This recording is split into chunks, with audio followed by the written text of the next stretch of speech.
The Nintendo Switch Pro is coming out pretty soon. And I found this article on the website imore.com. It was written by Rebecca Spear, and it's basically everything that you would want to know about the Switch Pro. Like, it's not really public yet, a lot of this information, so some of it is speculation, but this is what they know about it. There have been whisperings that Nintendo has been working on a more powerful version of the Switch. Nintendo hasn't confirmed the existence of such a console. However, they didn't confirm the existence of the Nintendo Switch Lite or the new Nintendo Switch model for a long time either. Fortunately, there's plenty of information out there to make us think that it is indeed coming. Honestly, it wouldn't surprise me. The Nintendo Switch is kind of a weak console, especially look at its competitors, like the Xbox One and the PlayStation. I think we're up to PS4 right now, right? Now, they're a little bit older than the Switch, but they're kind of at the end of their lifespan, but they're still so much more powerful than the Switch. Honestly, I think Nintendo did a phenomenal job with the Switch still. Like, the Switch is kind of a weak console or whatever, but the games on it, just phenomenal. And Nintendo learned one thing that it's taken decades for people to learn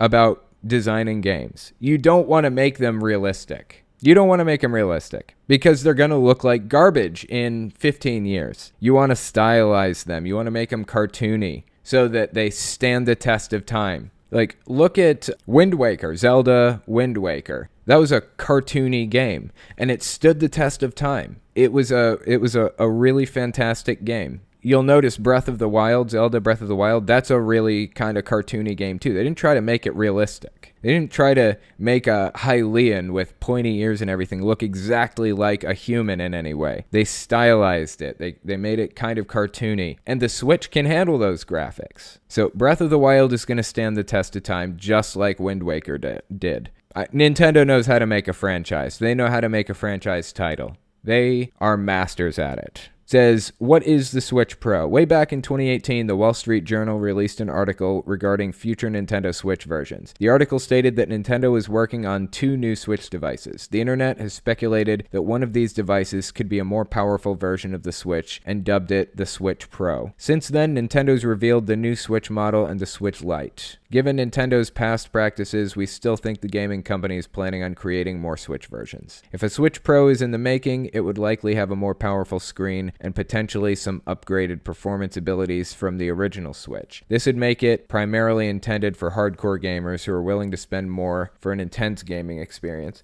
I don't know. I noticed there was some frame dropping in Breath of the Wild, like when you go to the Korok Forest. When you go there are a lot of leaves and trees around, and there are lots and lots of frame drops. It's really, really rough. Even on the TV, not even in mobile mode. I'm talking on stationary mode. There's lots of frame dropping. It should not be like that. So the Switch is a little bit underpowered for some of its games, but whatever. It's a solid console with a solid game library. So one of the best game libraries for any of their systems in a while, I honestly think, so far. According to the Wall Street Journal, Sharp will be supplying IGZO display panels to Nintendo's new video game machines. The thing to note about these displays is that they will offer high resolution in a thin form without consuming a lot of energy. However, neither Nintendo nor Sharp specified which Switch models would be getting the IGZO screens. Possible that this could be meant for the fabled Switch Pro or another Switch model altogether. If it is for the Switch Pro, it wouldn't be surprising to see vastly improved resolution abilities using Sharp's technology.